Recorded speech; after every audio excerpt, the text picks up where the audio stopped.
médico do Fabrício. Veio de quantos quilômetros? 1.500 quilômetros lá do interior do Rio Grande do Sul, e eu estou auxiliando o Fabrício aí na preparação, como mencionou o Watson. Hoje a gente vai estar aqui eu vim para ver ele mais de perto, certo? Porque nessa parte final da preparação é uma das partes mais cruciais, não somente no que se refere a modular o físico dele, mas também referente à saúde. Então justamente por isso que eu estou aqui, porque para ter um toque mais de perto, acompanhar ele mais de perto, ver como está principalmente o processo de desidratação que acontece nessa parte, principalmente, né? A parte mais primordial de desidratação, onde muitos fisiculturistas sofrem e o rim sofre, é algo, digamos, um matador, né, silencioso, né, que ninguém vê, ninguém sente, até que já está o problema bem avançado. Então, justamente para isso que eu estou aqui, tá, para acompanhar de perto, principalmente esse processo de desidratação. Por mais que esse processo seja extenuante, né, ele está conseguindo manter um físico muito bom, sem precisar ser muito agressivo nessa parte da desidratação, mas mesmo assim a gente vai fazer um check-up aqui para verificar como que está essa desidratação dele, para não correr nenhum risco de causar nenhum dano renal para ele. E é isso, hoje a gente vai acompanhar aqui então o que seria primeiro o treino do Fabrício, ver uns takes ali do treino do Fabrício, depois vai fazer o aéreo dele e depois por fim vai fazer um vácuo. E depois a gente vai fazer tudo os exames, né, os estudos que eu posso vir a fazer aqui para conferir como que está a desidratação dele e o sistema imune, que também é bastante impactado nessa reta final. Guga, mito ou verdade? Quando o fisiculturista está na reta final, ele tira toda a água do corpo? Digamos, se teu corpo for 100 quilos, por exemplo, tá? 60%, ou seja, 60 quilos, vai ser de água. Então a maioria do teu corpo é água, tá? Desses 60%, tu vai perder aproximadamente uns 5%, e se for mais agressivo, vai para uns 10%, que é muita coisa, tá? Se vocês pensam que é pouco, é muito. Tipo, 5 litros, perder 5 litros é muito, tá? Então, de 5% seria, né, de 100 quilos, perder 5 é muito. Então, é mais ou menos essa quantia que tu perde, tá? E o que mais você tenta fazer, obviamente, é tentar perder o máximo do subcutâneo, daquela água que fica no subcutâneo, e não muito do intramuscular, do que fica dentro do músculo, né? Para dar o volume e aparentar o máximo possível daquela musculatura. Então, isso é algumas estratégias que você toma, né, durante a preparação, como modificações na parte de sódio, potássio, né, e a parte hídrica em si também, a ingesta hídrica. Então, tudo isso é bastante levado em conta, essas estratégias, para tentar tirar do lugar certo e colocar no lugar certo também. Tá? Mas muitas vezes isso não é possível, tá? Fisiologicamente a gente está burlando o sistema para tentar fazer isso, porque o sistema ao máximo possível tenta voltar para a homeostase, que é onde ele quer ficar, que é o normal do nosso corpo.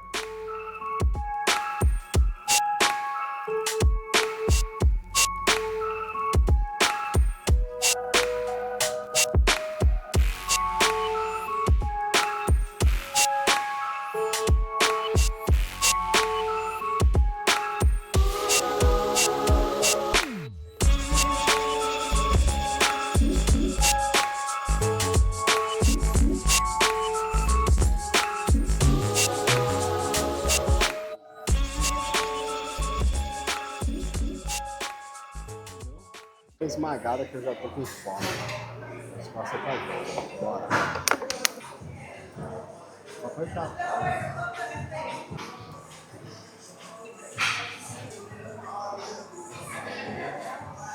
Agora é pra eles mesmo, eles já me sabotam.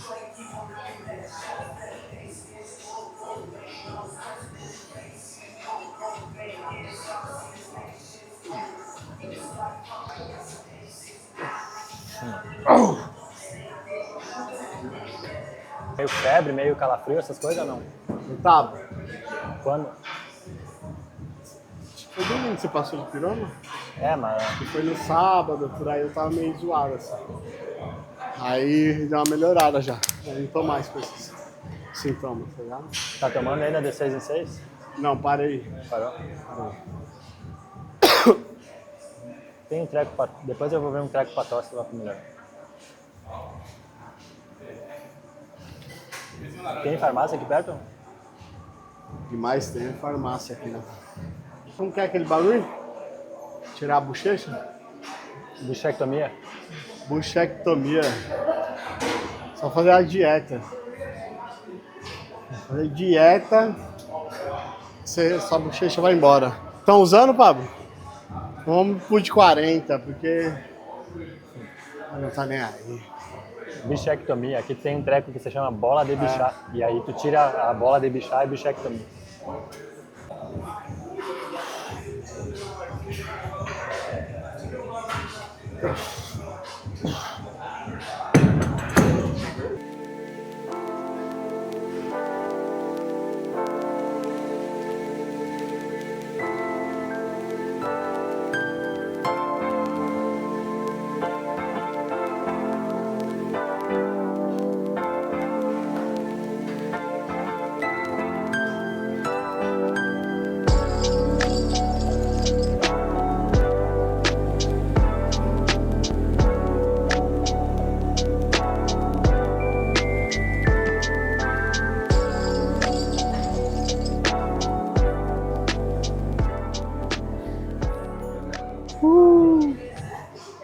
Obrigado, meu Deus. Mas durante o teu treino, tu sente que enche o músculo ou não? Hã? Durante o treino, tu sente que enche o músculo ou tu não tá mais conseguindo sentir? Ontem, hoje já não tô sentindo tanto. Mas dá pra ver, né? Ah. Quando tu chegou aqui, não tava que nem tá agora. Agora tá um pouco mais cheio, mas não é nada comparado com o que fica. Ligado, né? Mas eu não sei, mas eu acredito que, tipo, não sei. Tu tem mais experiência sobre o teu corpo, mas eu acredito que, tipo, fazendo, enchendo certinho no final, com o teu físico mais colado. Não, eu acho que eu vou ficar mais que tu- empedradão, tá ligado? Mas querendo ou não, tu nunca viu o teu resultado com retatrutile, com essa. Então não tem como tu falar, foi a mesma coisa que foi lá atrás. Sim, Porque sim. não foi a mesma coisa. É outro Tem que ver como é que vai responder agora, não adianta. Eu acho que também que ajudou muito a parte abdominal foi o BPC 150, porque eu tô pensando em comprar pro off também. Pro off é bom, pra coisa anti-inflamatória, principalmente da parte do intestino, né? Porque no off tu mete boia pra dentro, mete comida, né?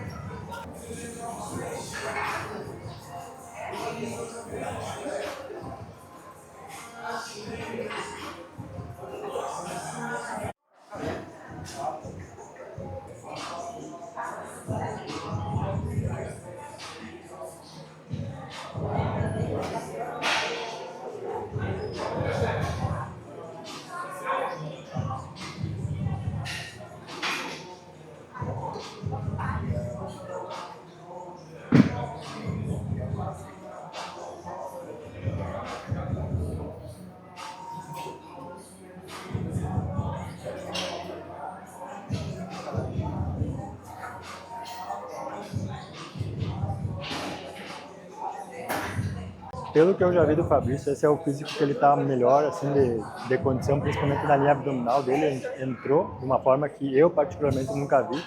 Quem sabe ele já tenha visto antigamente, quando era com o Júlio Balestrin, que o Júlio forçava bastante, né, na parte de condição. Mas agora eu tô vendo um Fabrício que eu nunca vi antes no que se refere à parte de condicionamento. Tá muito bom. Então, chegamos em casa, eu preparei minha primeira refeição. Hoje tá tudo controlado. Já estamos controlando a água aí desde quinta-feira. Acho que é isso, desde quinta-feira passada. E agora já começamos a controlar o sódio também.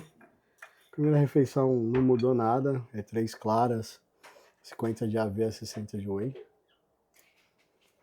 É isso. E o que eu ia te perguntar, quando que foi que tu começou a... Tá com 8 litros hoje, né? De Isso. água. E já faz quanto tempo que tu já tá nessa?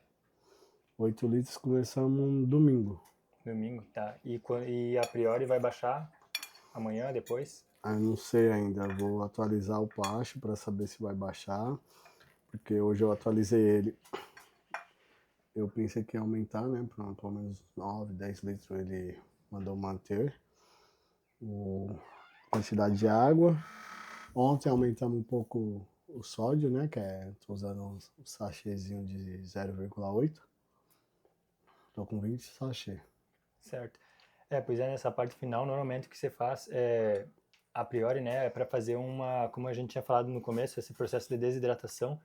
É uma desidratação que, como eu falei, reduz o percentual de água corporal, né, que normalmente é aproximadamente 60%, e daí reduz para uns 5% ou até mais, dependendo de quão intenso é esse processo de desidratação, que consiste principalmente em manipulação da parte hídrica, da ingesta, né, como ele mencionou, que ele já está agora com 8 litros.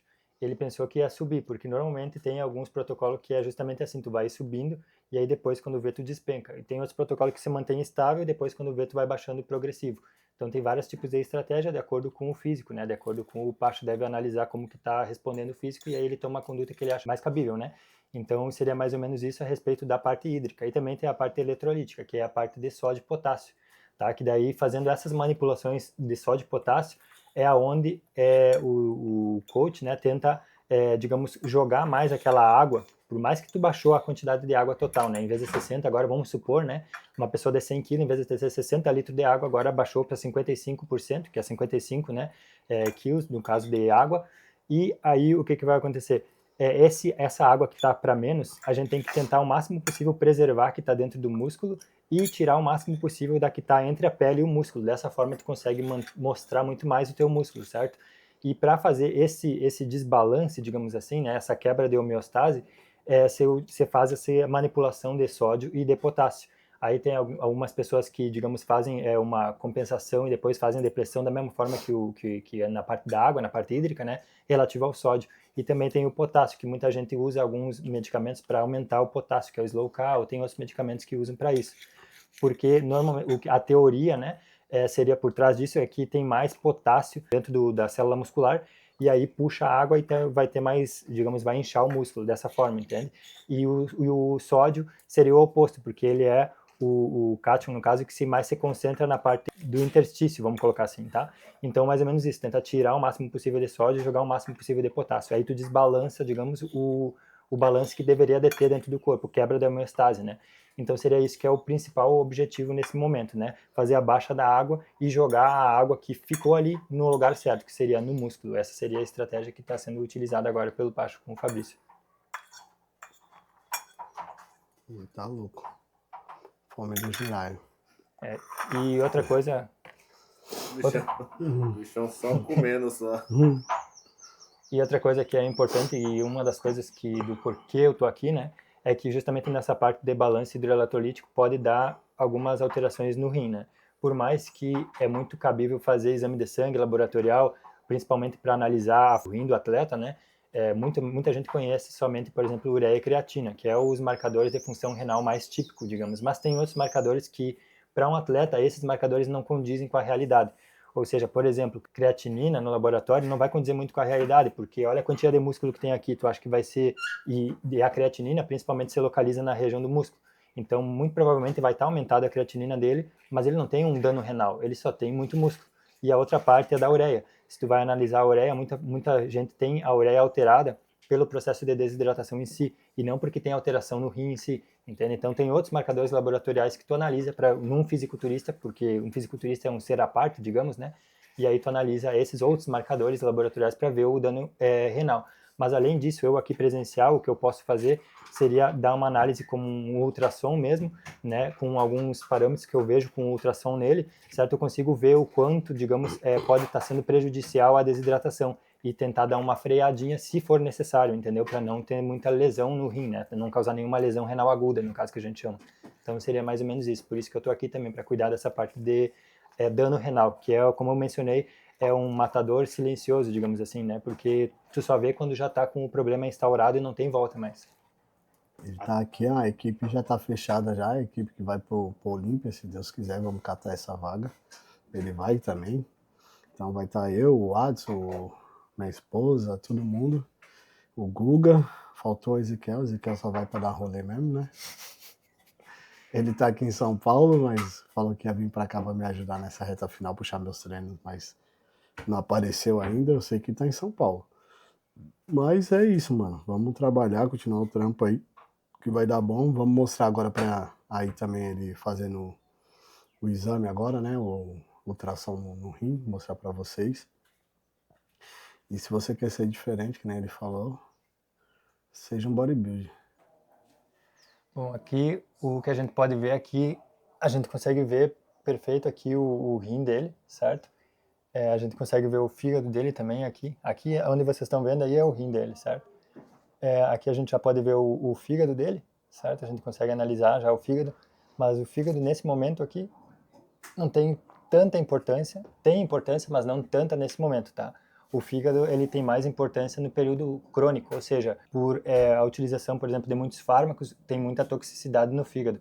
Aí pode ser que tu encontre alguma lesão né, no parênquima, no fígado em si, tá? Mas nesse momento agora o que eu estou mais preocupado mesmo é na parte da desidratação, que pode ter alguma lesão, no caso renal, né? E aí é isso que eu estou analisando aqui principalmente, tá? Que é o rim dele. Aí a gente analisa aqui, dá uma olhadinha no rim, tá? Dá para olha dos dois lados, bilateral, tanto num lado quanto no outro, faz um comparativo também, principalmente, analisa e vê se tem algum comprometimento no rim. E normalmente o comprometimento que ele tem, pode vir a ter, né? É por estar chegando muito pouco sangue nele. Como eu mencionei, desidratação reduz a quantidade de água. E se reduz a quantidade de água, reduz a quantidade de sangue, também é composto por água, certo? Principalmente. Então, o sangue que chega no rim e perfunde o rim, certo? Reduz. E reduzindo essa quantidade que chega no rim, pode dar dano renal, certo? Você chama dano renal pré-renal, porque é antes do rim, ou seja, quando está chegando, chega pouco sangue para o rim, tá? Então é mais ou menos isso. Por isso que acontece esse dano no rim, né, em muitos fisiculturistas nesse período, tá? E aí o que a gente pode analisar? A gente pode analisar os dois rins para ver se tem alguma alteração, tá? E outra coisa que a gente pode analisar também é as partes das veias, principalmente a veia que fica embaixo do coração, que é a veia cava inferior. A gente analisa essa veia para ver quão grossa ela tá. Se ela tiver bem pouquinho grossa, por exemplo, significa que tem muito pouco líquido, né? A gente vê o quanto de líquido tem no corpo circulante de acordo com a grossura dessa veia, né? Que é a veia cava inferior. Então isso é outra coisa que a gente pode analisar também. São dois parâmetros principais para analisar o quão lesionado está, né, o rim, de acordo com a baixa quantidade de sangue, que se chama hipovolemia, né? E a hipovolemia se analisa justamente nessa veia cava inferior. Então esses são os dois principais parâmetros que pode ser utilizado para analisar com ultrassom nesse momento da preparação, para analisar o quão agressiva está sendo a desidratação para com o rim, tá? Então é isso que a gente faz aqui. E esse aparelho aí, ele é confiável como fosse um ultrassom comum, aqueles grandes que tem nos laboratórios mesmo, nos hospitais?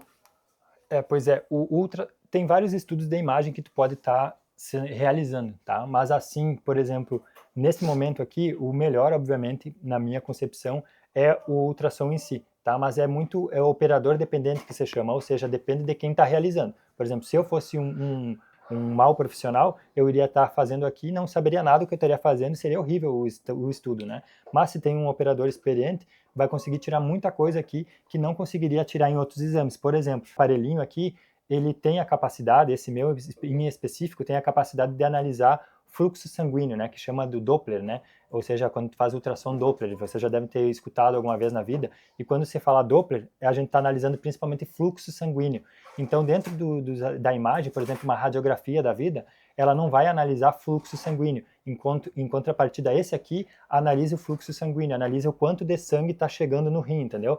Por exemplo, outra coisa que dá para analisar justamente é a artéria que está chegando sangue no rim, a gente coloca isso aqui ali e analisa o quanto de sangue está chegando no rim, ou seja, a gente analisa a velocidade do sangue que está chegando no rim.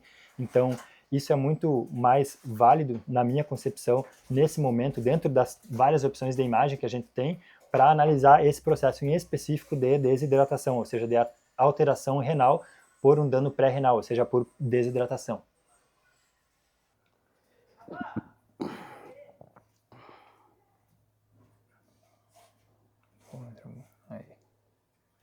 Aí tá teu rim, esse bagulho mais branco aqui é o teu rim, certo? Ali mais atrás aqui é o teu fígado, tá? Isso aqui tá bem branco, tá vendo? Sim. E isso aqui é o teu rim. Esse aqui é teu fígado, ele tá mais escuro. Então o que a priori dá para entender? Que o teu rim tá tendo uma determinada, tipo, porque era para estar os dois da mesma cor, vamos supor, certo, se fosse normal. Esse aqui tá mais branco, então esse aqui tá tendo um sofrimento, digamos assim, para colocar em palavra fácil. Aqui a gente pode ver também o coração, que é outro parâmetro que dá para analisar, para ver se ele está tendo algum tipo de dificuldade para bombear o sangue em si, mas nesse caso é muito raro, justamente por isso, porque está num processo de desidratação, então é mais fácil com que ele esteja tendo dificuldade para bombear, porque tem pouco sangue para bombear, então ele tem que fazer muito rápido esse trabalho, e não é o que a gente vê aqui. A gente vê um coração ali, dá bem para ver, vocês podem ver ali o coração batendo aqui, dá para ver que ele está funcional, ou seja, está com força suficiente para bombear, não tem nenhum um parâmetro que mostre algo do gênero, e ele também está tendo uma quantidade de líquido no corpo dele suficiente, porque senão estaria bem colapsado também. Aqui fazendo na parte inferior, como eu já tinha feito previamente, dá para ver que a veia cava inferior também dele, a parte da veia que chega no coração, né? Aqui tá a veia cava inferior, dá pra gente ver, eu já fiz os parâmetros, já medi os parâmetros, que ela tá com uma dilatação boa, ou seja, ela não tá bem colapsada, porque se ela tivesse colapsada, aí era perigo, aí significava que tava com pouco sangue no corpo dele, e aí poderia ter um certo dano renal, né? E a gente analisa o rim dele, e a gente vê que tem um leve dano renal, mas não é algo tipo de abrir tantos olhos assim, obviamente sempre tem que ter cuidado, mas não tanto, porque de todos os parâmetros que a gente analisou, o único que tem algum tipo de comprometimento é a parte do rim. O resto está tudo normal, digamos, mas o comprometimento dentro do rim é um comprometimento que é esperado, digamos, nesse processo de desidratação de um atleta.